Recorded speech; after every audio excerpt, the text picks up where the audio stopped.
TJ the Wheel Deal coming at you live with a special episode of Wheelers Late at Night.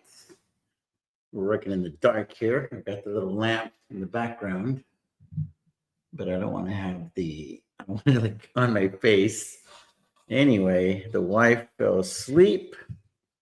Now we got the basketball game in the background here at the office. Let's shoot the shit. I've already put the link out there for Uzi to join us for a little bit. I'm going to put the stream on here as well in case if anybody would like to join in. Let's face it, you're up watching YouTube right now. You ain't got shit to do. You ain't got shit to do. Hop on and let's talk. I want to talk specifically about two companies. I want to talk about Tesla and I want to talk about Riot.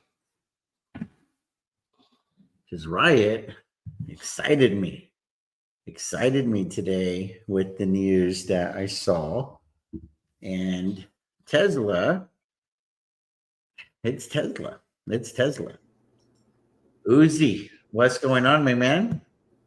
TJ, late night with TJ. Yes, sir. Hey, real quick, I'm going to go turn on the AC. I'm not sure if the housekeeper turned this side of the house off or not, but I didn't realize my damn office is so warm at night. Hold on. Yeah, man, take your time.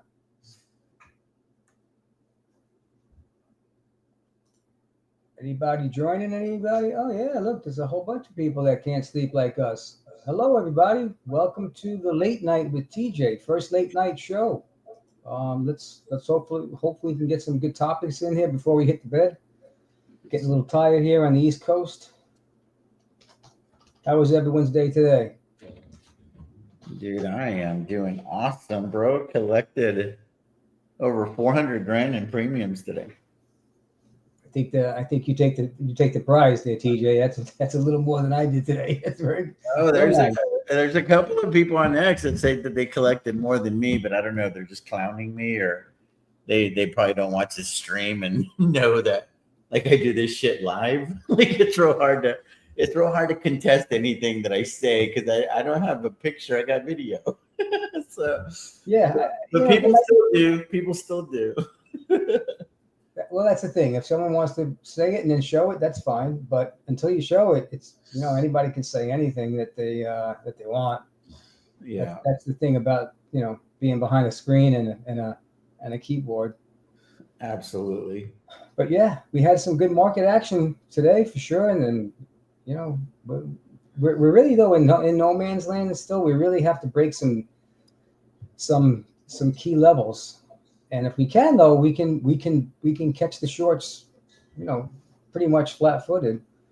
We're kind of in no man's land because it's news driven. One day it's good news, one day it's interpreted as bad news, but I mean the good news is we're well off the ground, off the lows.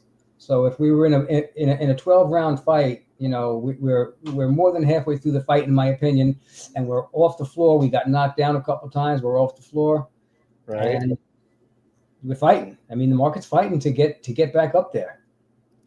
Agreed. I'm just trying to log on to the.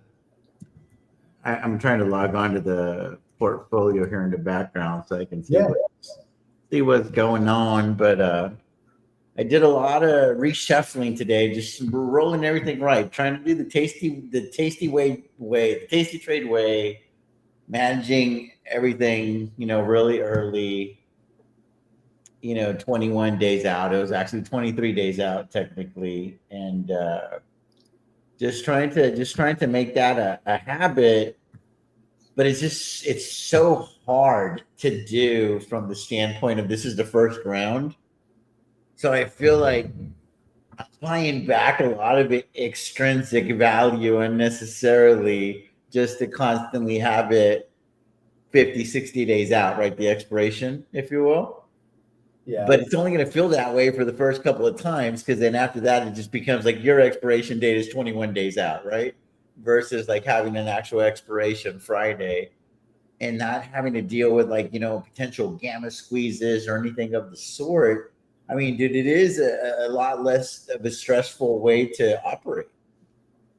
Yeah, I It's just agree. it's a little while to get the process going. Like I'd say it's probably 60 to 90 days to probably get into the groove. You know, I'm on like day 40 or so.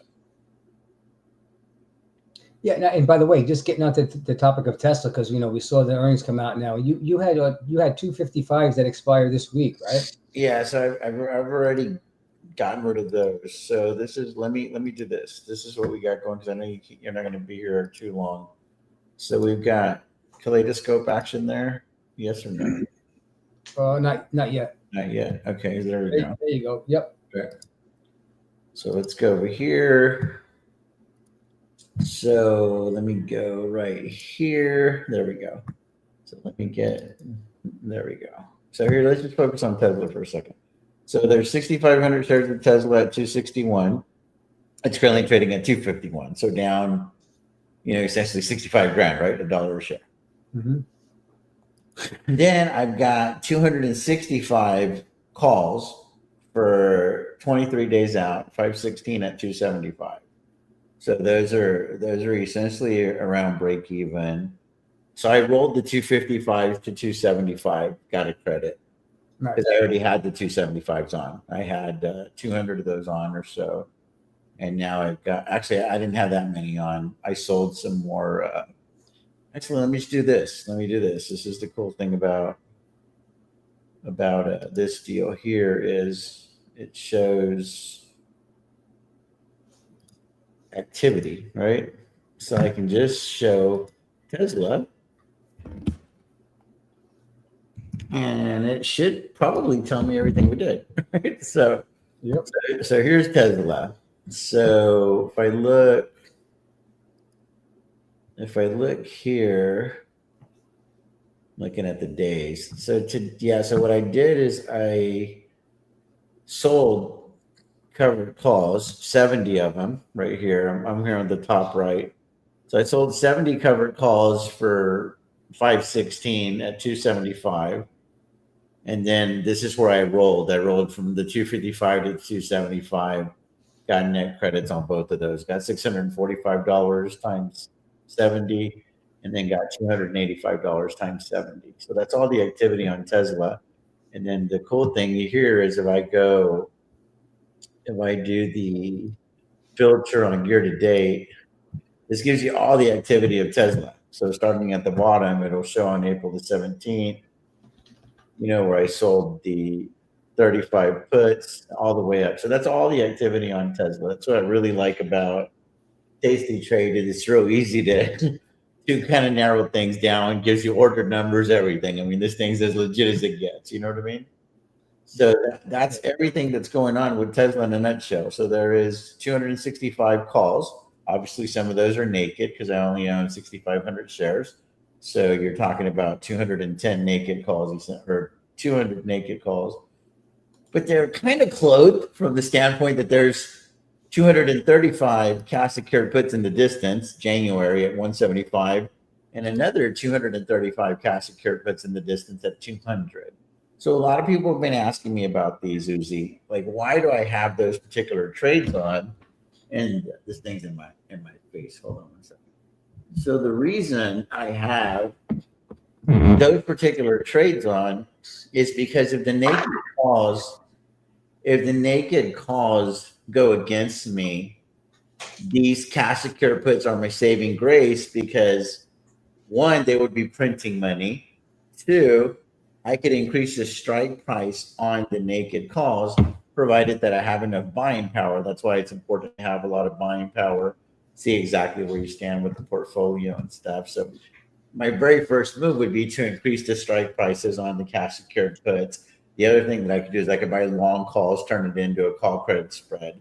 Yep. Other thing that I could do is buy shares. And obviously, the first thing that I could do is roll the position and take pressure off, right?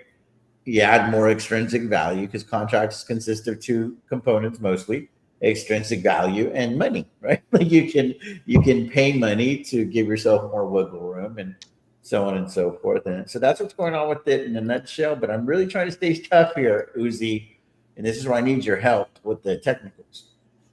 I'm really thinking I want to milk this at least through the weekend and collect some of that theta. And then this is out of the money. So I want to realize this win, right? Like right now, this is about a break even trade.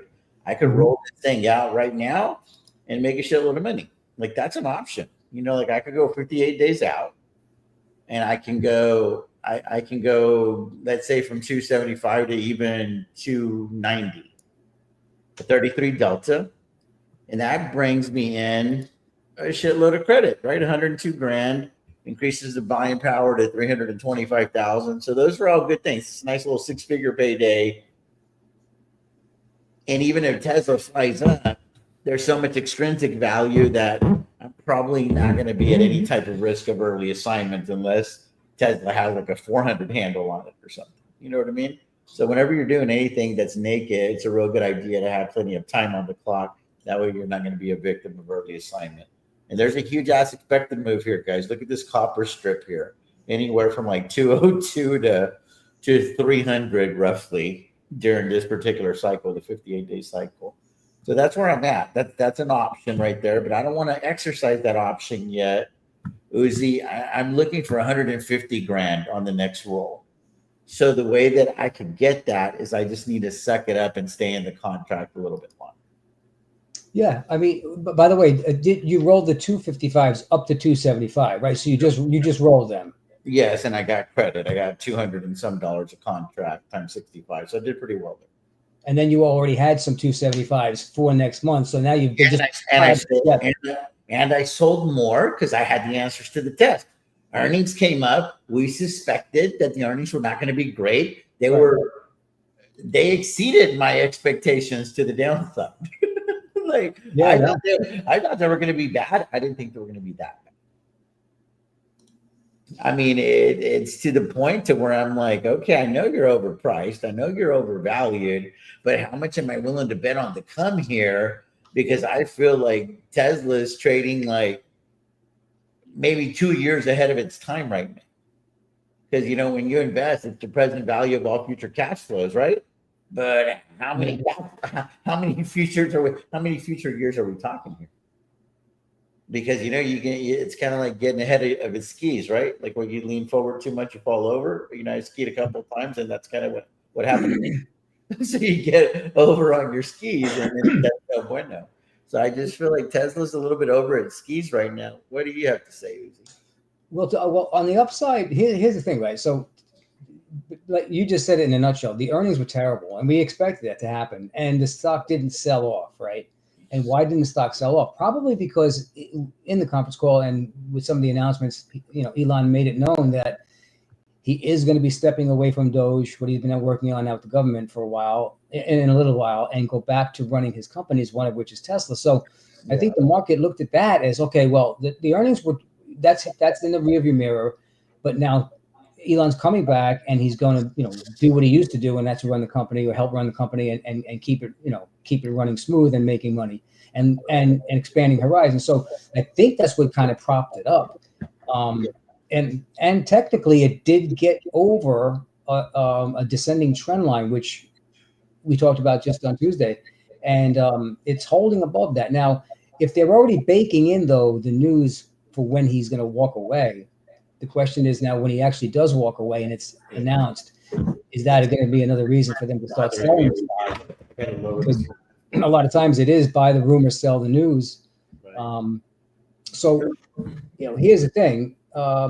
Is it already baked into the price, and is it now going to just trade sideways and drift lower until the next earnings come out and we see how things are? We could trade.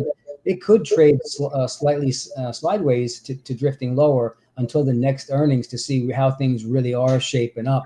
And that wouldn't be terrible because that would help both of your positions, both the naked calls and the cash secured, the puts you have sold too. So you'd be great. You'd be great if it just goes sideways. And I don't think you really have to roll anything right now. So I want to address these questions real quick. Sure. Dude, Tesla was $488 a few months ago. Yeah, we didn't have tariffs and we didn't have these shitty earnings, right? That's the reality. So things change very quickly in the market.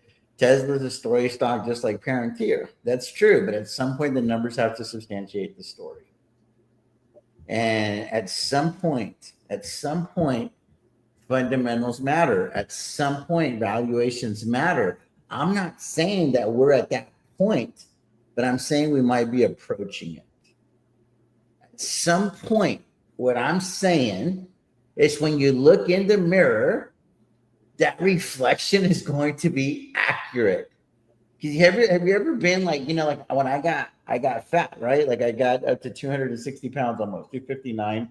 I just weighed myself a while ago because I ate like shit today. So I freaked out. In my mind, I'm, oh shit, I gained 10 pounds tonight, right?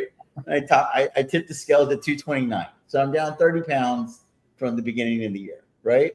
I could be down like 30, probably be down like 40 pounds already from the beginning of the year if I had my shit together with my diet.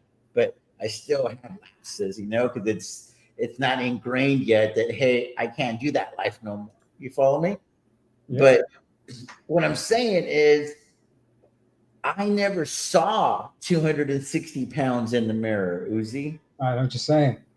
I saw pictures of me on New Year's Eve, and it just clicked. It clicked when I saw those photos, and I had a holy shit moment.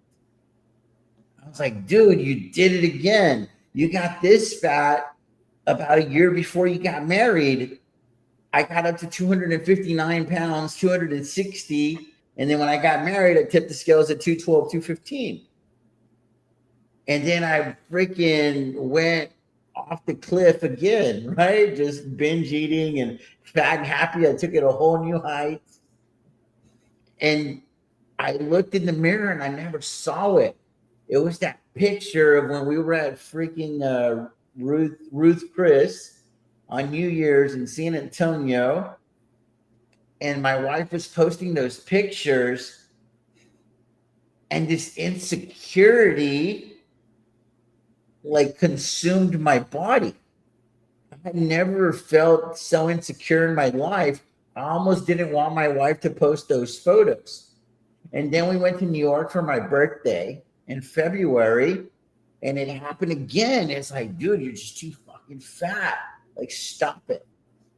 So I started this thing when I turned 50 in New York. We're at I Intercontinental Hotel by Times Square.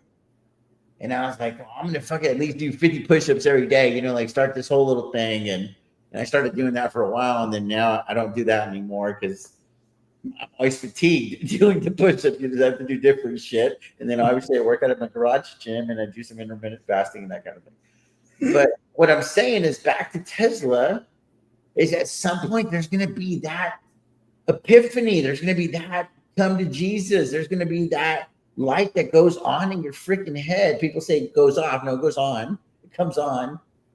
And you're like, this shit just doesn't add up anymore. Like who's the holy smoker, Hocus Pocus? What's the dude with the Ferrari in the garage? What's his name? Drawing a blank. Fucking big YouTuber, bro. He's got probably 500,000 subscribers, if not more. Henry? Not Henry. No, dude. Holy smokes, this ain't jokes or something, dude. Thank you, Jeremy. Jeremy makes a video that he sold all of his Tesla, and he like lists reasons or whatever. I didn't watch the video, but I saw a comment, and I think Brock did a freaking like, this is what he said. So he lists the 5 reasons why he decided to sell Tesla. And he's been in this Tesla for probably 7-10 years. I don't know, for a while. His prerogative, whatever, right? Like it doesn't matter to me. I don't give a shit what Jeremy does or does not do. It doesn't affect me one way, shape, or form.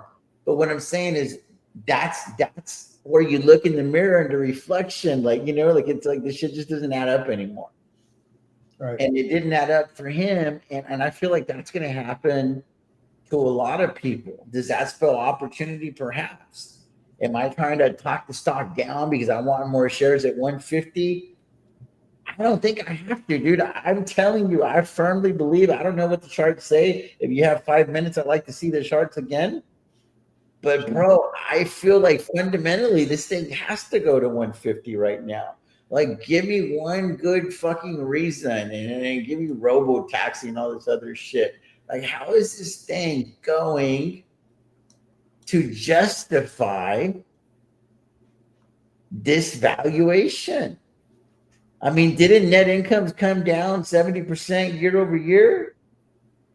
Or was I not listening to the earnings call, or is that inaccurate information? Didn't they miss earnings per share by like 35%? Or was I just drifting off to La La Land during the earnings call? Like, I feel like people are being very dismissive of the fact that this company has been lowering and lowering prices, but yet the car sales continue to dwindle. And then now they have what they didn't have before, legitimate competition all over the world, specifically in China, right? Like BYD is now eating their lunch. You have a lot of car companies that EV companies that have very beautiful cars. I happen to think NIO is one of them. I'm talking about just a product. Forget about the fact whether or not they squander money and all this stuff. Forget about that. I'm just talking about the actual product. Like, you give me one of these NIOs that I've seen, and then you give me my Model S Plaid, or even some of those BYDs that I've seen, on the videos, because I've never seen these in person.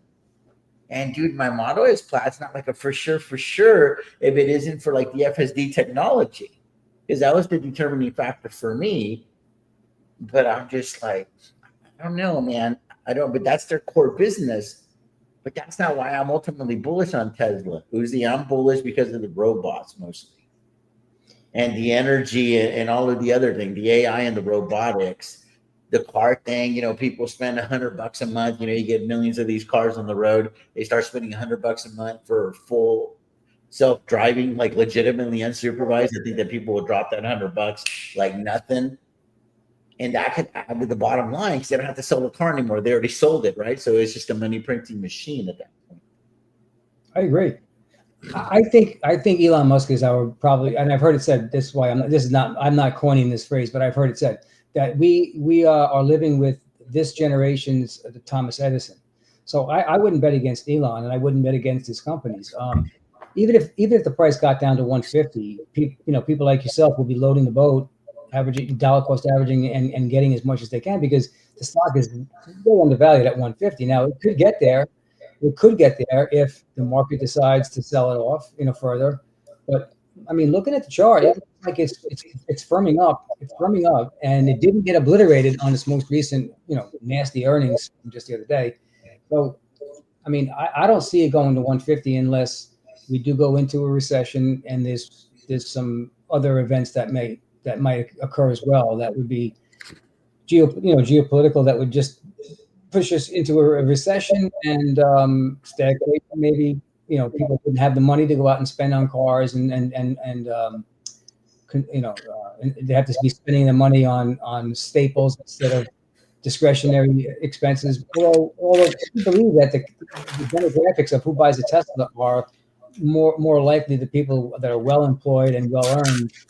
So I don't see how they could really suffer enough to go to 150. But anything is possible. I think the chart's firming up. I think the fact that Elon is going to step away from government. This might have been the worst earnings for a while that they just came out with, and the chart is saying it's putting in multiple points of support. Right. So I think it's going to go higher from here. I don't think it's going to run up from here.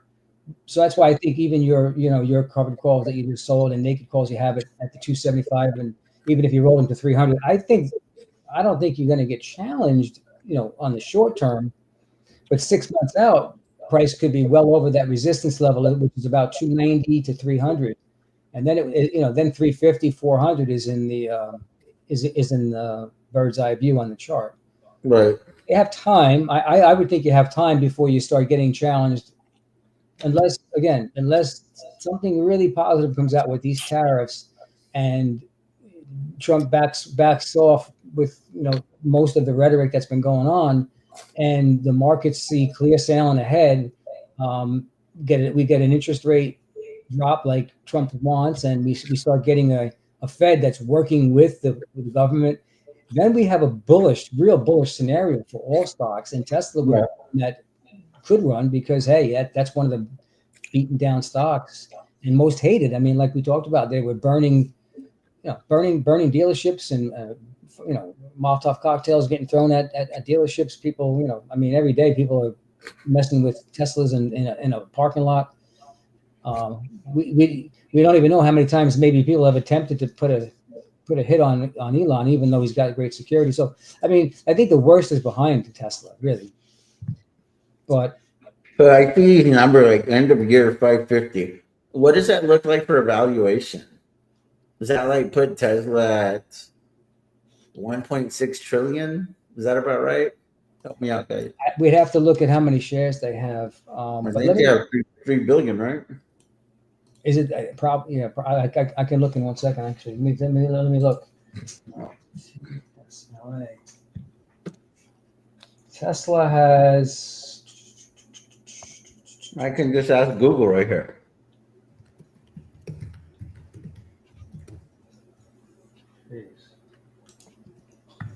Uh, 3.22 billion. yeah, of course, my computers are running slow right now. 3.22 billion. So multiply that times Jesus Christ. 550. Oh, yeah, it's Fuck out of here. that's with trillions. I don't know. I don't even know what that goes. And they're gonna do what? Call it $110 billion a year, optimistically, which we know that's not going to be true. I mean, I'm just saying, like at some point, do valuations matter or not? Well, sometimes they do and sometimes they don't. I mean, we could get into a scenario where the market would say valuations don't matter. The forward earnings are the forward looking picture for this company is just tremendous. Robots are being sold like crazy. He's got another line out of vehicles and they're selling and China is no issue any longer. So here's what I'm going to highlight them so we can see everybody on in the chat can see it. We've got a nice cluster here of touch points. So whether you believe in technical analysis or not, I mean this is just human nature. Every time this price now has come back to this area, buyers are stepping in because they have in the past. It's just human nature. They see safety in past experiences. So every time it comes down, they buy it and they cannot penetrate to the downside. So that's just in this area, and we're talking back to about March 10th. So between March 10th and now, it's made at least 2, 4, 6, 7, let's call it 8 or 9 attempts to break lower, and it can't.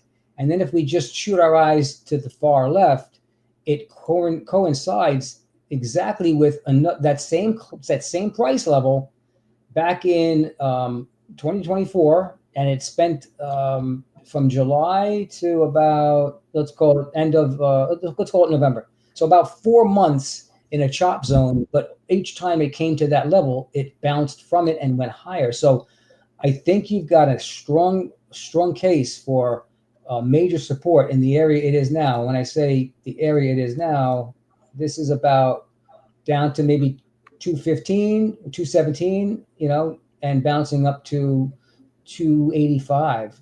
So anywhere in that area is just chop.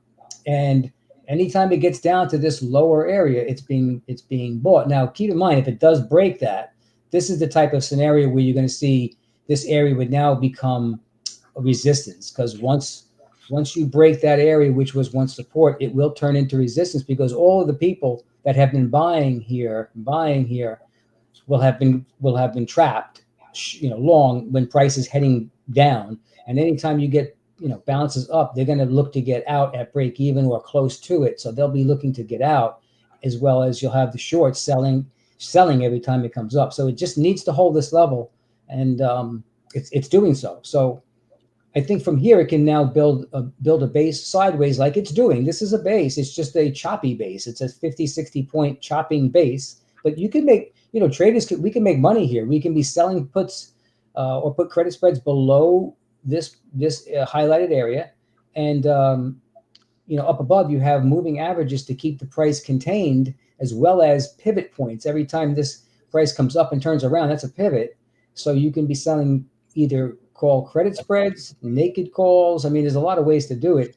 Covered calls if you have stock.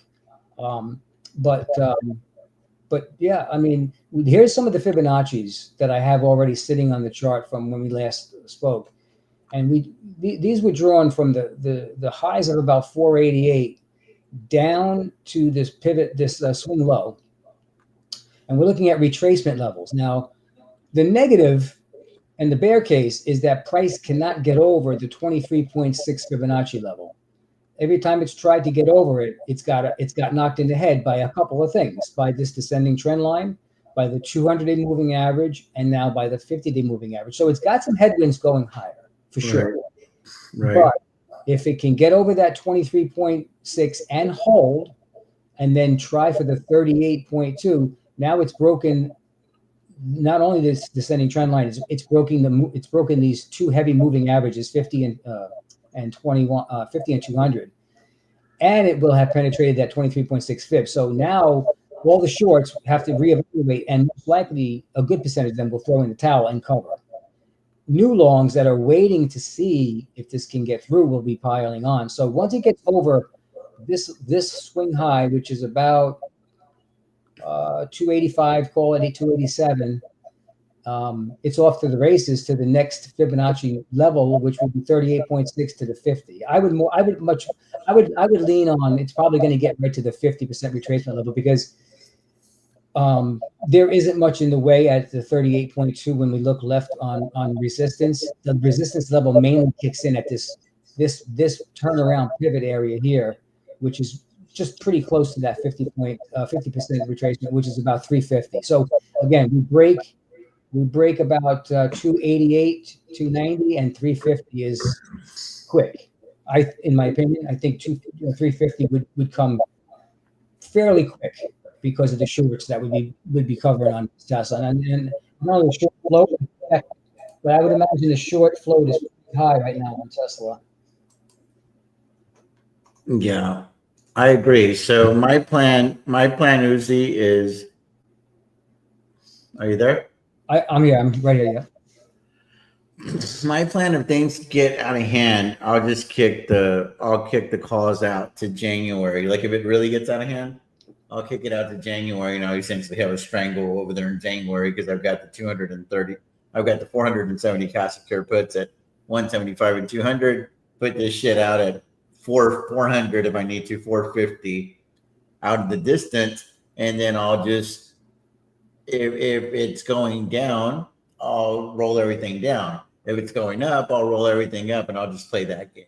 And eventually, I'll just keep that strangle on until Tesla stabilizes enough for me to be able to lock in a massive win and call life good.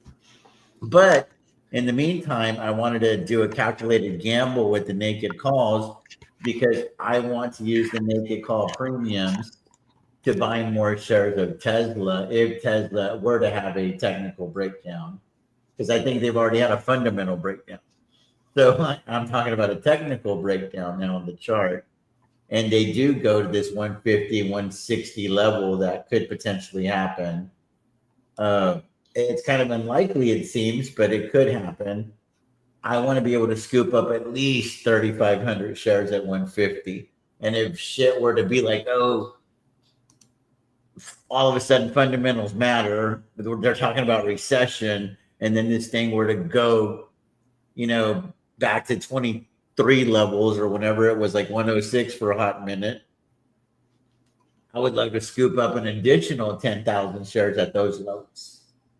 So that's why I'm taking this calculated gamble with the naked calls to make sure that the bankroll is adequate, it's stout enough, so that if this stock that I think has all the potential in the world, now let's put on bullish TJ Tesla hat on. I think this is going to be the most valuable company in history in the not too distant future. We're talking about 2030, in my opinion. 5 years from now, I think this thing's the most valuable company in history because I think they will be hitting on all cylinders. Everybody will be laughing about Elon's timelines and all that shit. But it's like one of those things, like all's well that ends well, right? So once everything's good, there's order restored. They're clicking on all cylinders, so to speak. I think this thing's going to do a crazy ass moonshot, and it'll be justifiable because all of the verticals that people have been banking on will be performing and be able to be adequately measured. You'll be able to quantify. Because what makes Tesla so difficult right now is fundamentally is how do you quantify robotics? Everybody's just guessing, but we don't really know because Elon will just say something. It's like, are you going to take the man at face value? When how long did he say the Cybertruck was coming? What about the semi? Like, talk to me about the semi first. What about the Roadster? Talk to me about the Roadster first, right? Like, Yeah, I saw a couple of prototypes of it. before you talk to me about fucking the robot.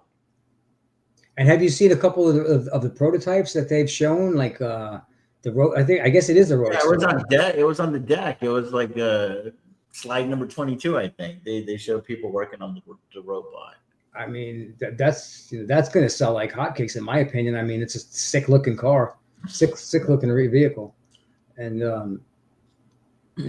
I mean, yeah, and Jess, I drew this little area up here while you were talking because this is an area now where you have some major resistance up in the 400 to 430 range. So if you did roll out, 400 or 450 would be a good idea. 425 if you had to, but again, I just think it's got so much chop going on here with no new expected news. I think you'll probably be all right with what you're holding right now with that 275 area. Yeah, and I have more bullets in the chamber, guys. Like I had at some point, I had 470 calls plus the 65. Right, the 65 recovered, and I had 470 uncovered. Right now, I only have 200 uncovered, so I still have 270 more that I want to sell. I'm just trying to wait, to be sometime between now and probably the next earnings, because if y'all thought that these earnings were bad, I think the next ones are going to be even worse. And then they're going to have to compare it against how they did last year. You know what I mean? Like, this shit's just not going to get any better, guys, in my opinion. Not for a while. Not for a while. So I can kind of understand why old Holy Smokers was like, you know what? There's better opportunities right now. And that might be him, trying to time the market a little bit. But everybody can do whatever they want to do with their own money, right? 100%. 100%. Yep. Yeah. I mean, I don't know Jeremy at all. I don't know if he's a technical trader or if he is just a fundamental guy, and that's fine, whatever he does. But I think he just buys stocks, dude, and holds them for years and makes a lot of money on YouTube and Discords and educational videos and that kind of shit. Yeah, I mean, unless something terrible comes out, looking at this chart, this is a great buy area. It's at an area where it's been bought every time it's come down to this level, or when it ever traded at this level, it's found buyers. It's just not at a level where people are running and spending all the money they can to get in. I think they're nibbling at it, and you have some churn, you have some uncertainty in the world. But once that uncertainty clears up, I don't see why this can't break out. Now, out of this type of chop can get an explosive move. So yeah, for sure. I mean, you're doing it right. You're playing it from both sides, and I don't think you get a sign on those cash secured puts, but you're always liquid enough to buy shares if it breaks some of these technical levels on the upside. Yeah, those cash secured puts are just cash grabs, dude. I wouldn't take a sign because it's a lot, dude. You're talking about 47,000 shares, right? So you can't afford that many shares at those prices. Now, if Tesla tanks and now I have to roll those from say 200 to 175 out a year. Now we're talking about January 27. And then I got to go from 175 to 150 out a year. And now I could probably afford that. You know what I mean? Now I can probably afford that. And then by that time, the Optimus story will really be playing out. Maybe we would have a Roadster. Maybe we even have a few semis. There's, they're not making money, if you will, but they're off the production line there, so we can, kind of like get an idea of what it would be like to ramp it all up. I think that's the thing that's so hard about Tesla, because they're doing so much hard shit. Like what they're doing, dude, like one project, like take the freaking semi. Like, dude, that could be an entire company. You know mean? Like that could be their energy business. That could be an entire company. I mean, it's impressive, but it's just like the scale that they try to do a bunch of hard things. It is that's why it's so hard to bet against Elon long term because at some point the shit's gonna click. You know, it's gonna click, and I'm excited to be a part of the ride, but I can't be a part of the ride just as a buy, hold, and hope investor in a company like this. I need to use this volatility to my advantage, and go grab all those premiums because they're there to be had. Yeah. Now, I just want to point out one more technical, since all of our guests and commentators are we're all technical traders out there, right, guys? Let me just bring something up. I'm not a big MACD guy, but TJ, check this out. So when the MACD crossed, Was there a bullet over? Uh-huh. when it crossed bearishly over here, if we just look up above and follow up above here to price, it's basically when price double topped, okay, and hasn't not. And that's when it started its downtrend. What are we seeing now? We see the signal line. It just crossed over the signal. Yep, we had the signal. The signal line is the orange one, guys. The blue one is the. This is This is the blue one is the one we want to watch to cross the yellow line. But it just crossed it. But it just crossed it again. If you keep going to the right. Well, here's the thing. It's actually playing. It's playing games. It didn't really cross it. If I'm gonna spread it open a little bit. I'm gonna spread its legs so we can get a good look at it. There she is, though. Look at it. It's also slight. If you want to throw the stochastic as well, what's the stochastic at? Because nothing happens under 60. Nothing good happens for a stock. Like this is just something that I've been doing for years too. And if you throw the stochastic on there, I guarantee you it's nowhere near 60. Let's add TJ's stochastic. And I'm not being sarcastic. Do you sarcastic stochastic? So is it what do you use, the crossover stochastic or regular? Yeah, the crossover, and it's just a momentum. Okay. So we have that. Where did they put it? Where did it go? Let me try to just lower everything and try to find where it went, because when you add an indicator like that, the system puts it somewhere. MACD. No, I don't actually see it. It didn't show up. I'll pull it up on mine. Let me see. Studies. Edit a study. Stochastics. Yeah, it is there. It says it's there. MACD. I don't see it. I don't have my glasses on. I can clearly see the MACD. Yeah, I don't see this. I added stochastic. It didn't come up. That's all. It doesn't matter. But we got an RSI that's pretty neutral, right at 48. So. Yeah, RSI is neutral, exactly. But the stochastic, I mean, the MACD is got my interest only because it's not only crossed, but we have the histogram, which is a pictorial. It's a pictorial description of what's going on below here, but it's staying above the zero line, which is a good thing. That means all of the moving averages are basically near each other, but beginning to potentially pull away. Because if this blue line begins to now pull away from the orange line, that's when you're going to have upward price movement on the stock. And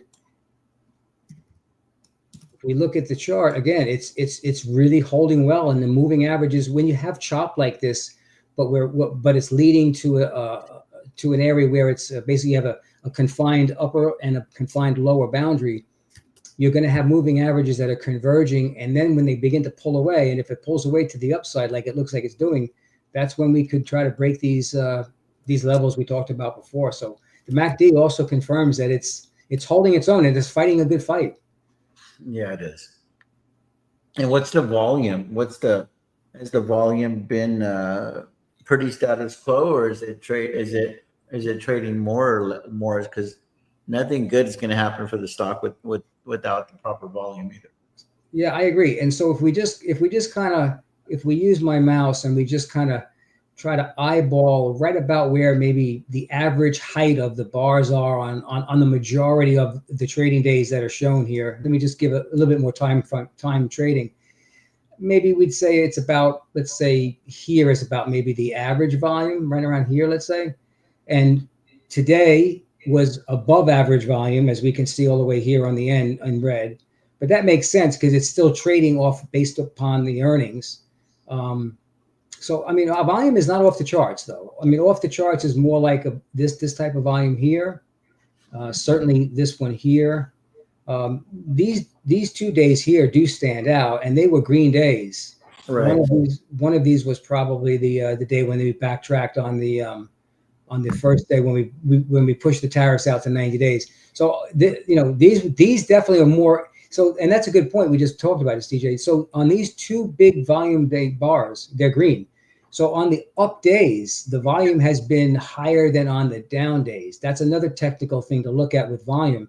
If you're seeing bigger volume on green days than you have on red days, then we know who's in charge when the most volume pours in, and that's the bulls right now. And even on earnings, the volume wasn't off the charts. And again, now it's showing up as a red candle on the volume, but price was actually up, as we can see.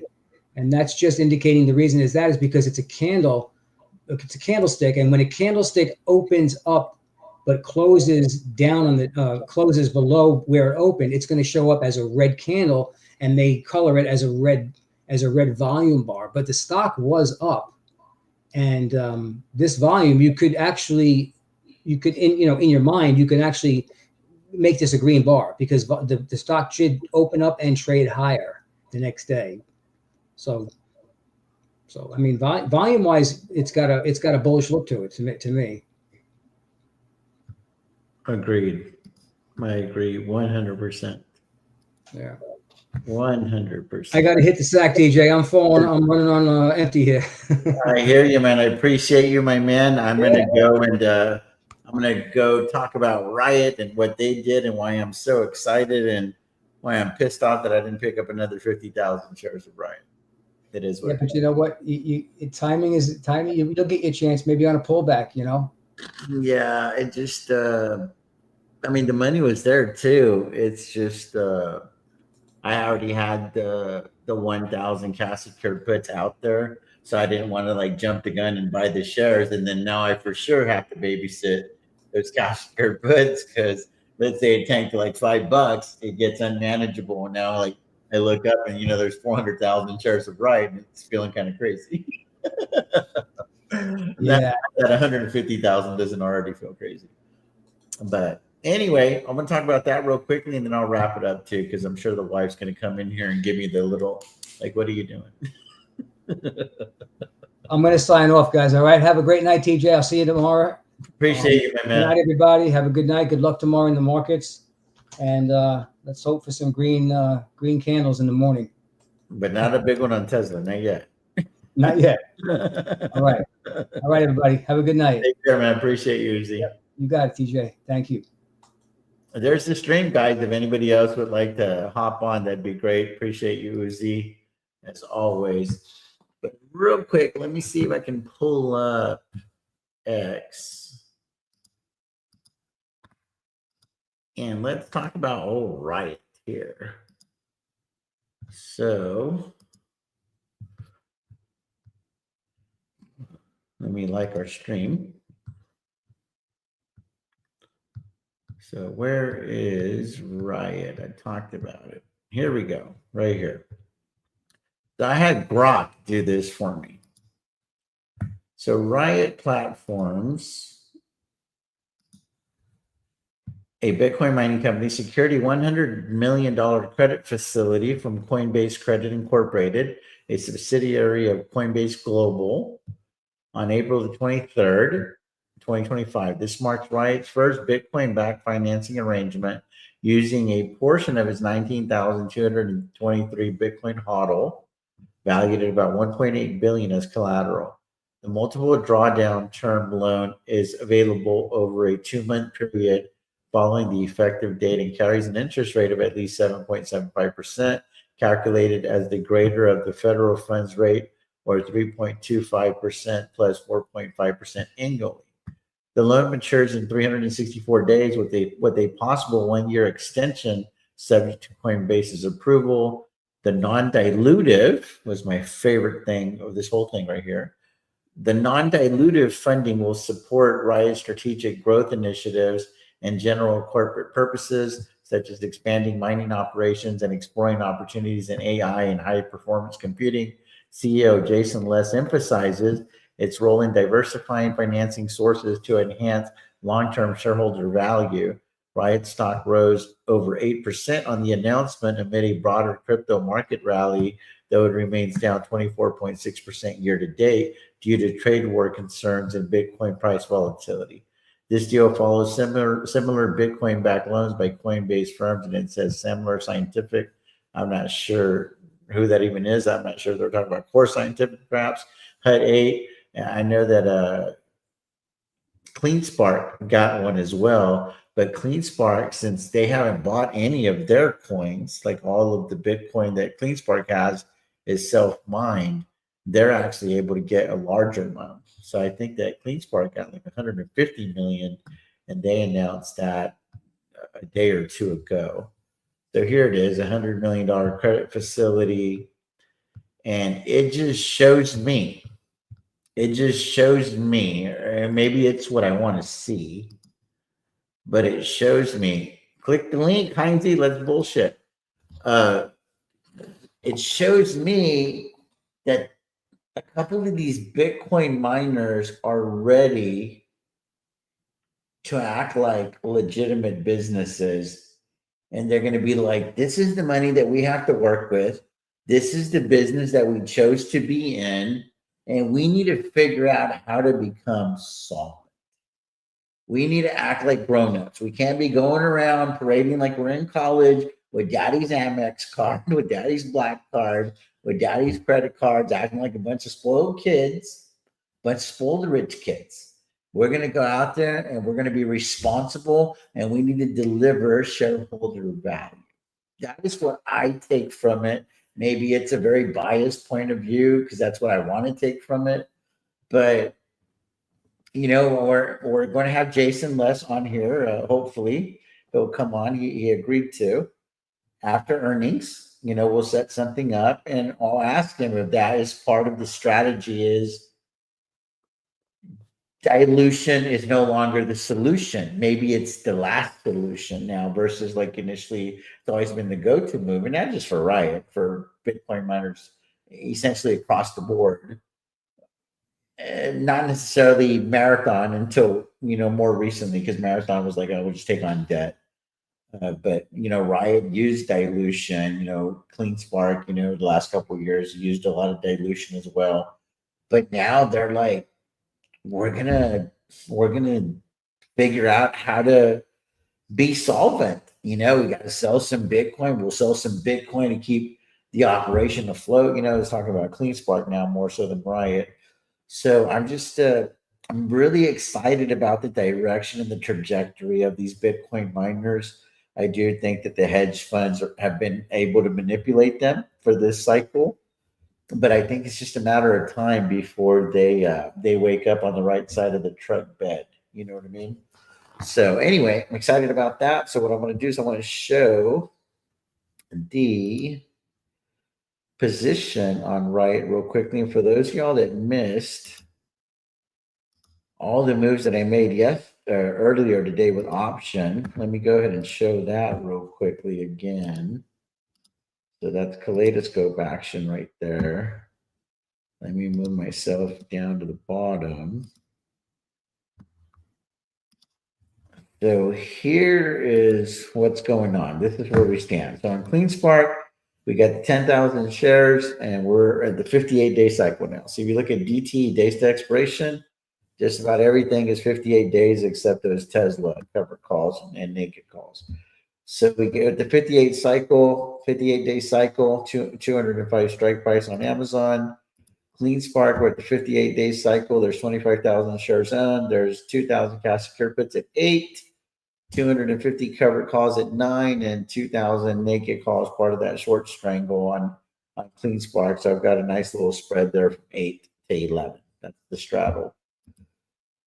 In phase, the cash secured put is getting contested at 45, but it's also 58 days out. So it's kind of a nothing burger right now. And then the covered call side is at 60. So that's the short straddle on in phase. The short straddle on HIMS is 20 on the put side, 35 on the call side. On Hood, the short straddle, guys, are short straddles where you just sell the cash secured put and the covered call for the same expiration date.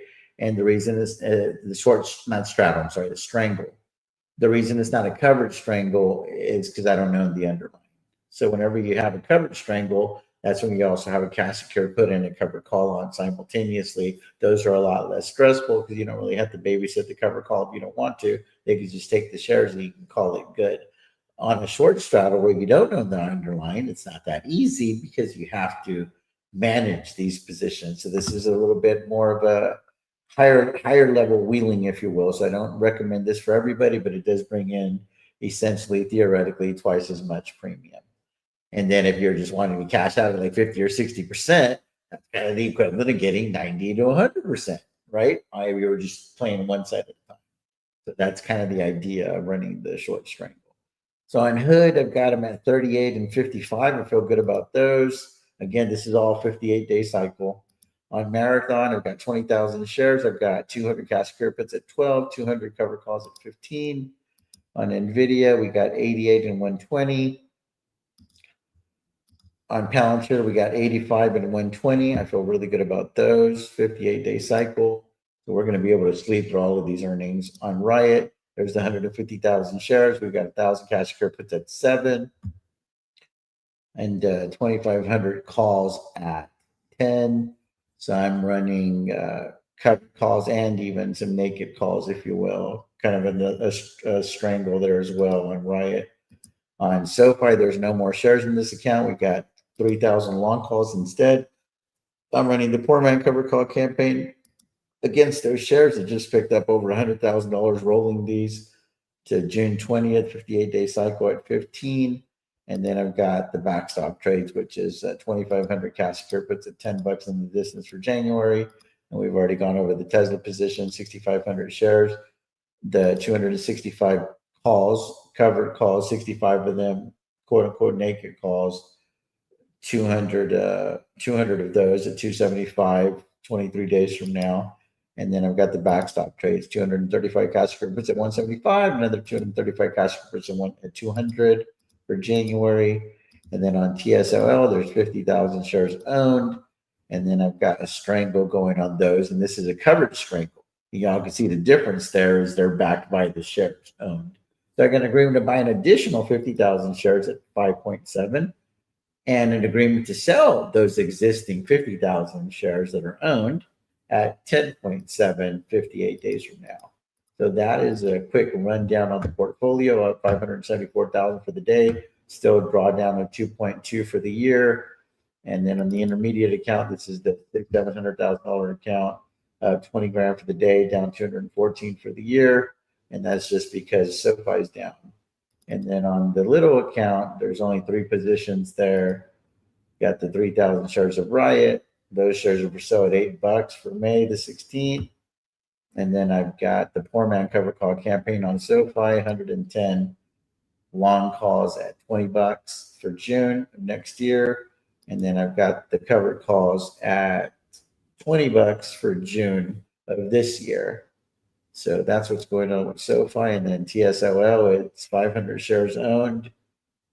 And I've got those for sale at $8. So those are obviously in the money. So that's what's going on with the portfolio in a nutshell. Let me click off here. Let me get back over here, see if there's any Q&A or anything that I might have missed. If not, we'll go ahead and wrap it up and call life good, guys. Let me see if there's anything else. No, I don't see anything, guys. I don't see anything. So, anywho, that's about it, guys. I appreciate each and every one of you guys. 39 people rocked with me on YouTube and the 920 that saw us on X. I'm going to go grab me some sleep. And we'll see what's going on. But I'm not going to have a whole lot of trading to do for the next probably 2 or 3 weeks.